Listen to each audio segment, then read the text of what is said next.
इन्होंने 2047 में भारत को फिर से गजवाए हिंद करने की योजना बना रखी है। ठीक है, इन्होंने पाकिस्तान हड़प लिया, बांग्लादेश में इनका पूरा कब्जा हो गया, भारत के बहुत सारे राज्यों में ये बहुसंख्यक हो गए हैं और जहाँ ये 14-15% और 20% तक भी पहुंच जाते हैं तो वहाँ सनातनियों का जीना हराम हो जाता है, दुर्भर हो जाता है, कष्टप्रद हो जाता है। तो इससे इन लोगों के जो उत्साह है, हौसला है, साहस बढ़ा हुआ है कि 2047 तक हम भारत को गजवाए हिंद कर लेंगे। पर तुम लोगों को यह सोचना चाहिए कि बाकी लोगों ने भी चूड़ियां नहीं पहन रखी हैं और आज कैसी भी परिस्थिति हो, बहुत सारे लोग सनातनियों के अंदर जागरूक हो रहे हैं। ठीक है, कुछ लोगों को सेकुलरिज्म या कहें कि धर्मनिरपेक्षता का कीड़ा अभी तक काटा हुआ है और वो जहर जब तक उतरेगा नहीं या तो जब उस जहर से खुद मर जाएंगे। पर बहुत सारे लोग हैं जिनको कोई धर्मनिरपेक्षता का कीड़ा ने नहीं काटा है पर वो जागरूक हो रहे हैं। तो गजवाए हिंद तो कभी संभव नहीं है, ना तुम लोग कर पाओगे। और जिस तरह से जागरूकता सनातनियों के अंदर बढ़ रही है और यदि गृह युद्ध की स्थिति बनी तो तुम लोगों में ना तो साहस होता है, तुम लोग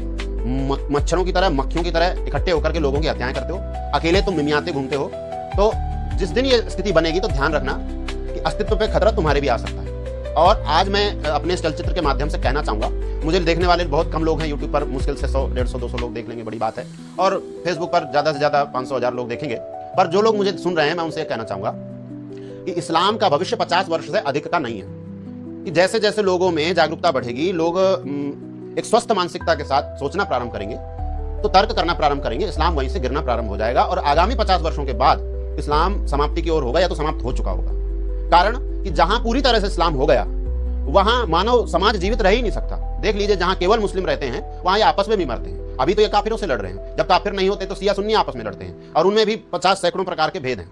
तो मानवता के लिए जो संकट इस्लाम है वो ज्यादा दिन नहीं चलेगा। हमारी सनातन संस्कृति 200 करोड़ वर्ष पुरानी है, अर्थात 2 अरब वर्ष लगभग पुरानी है।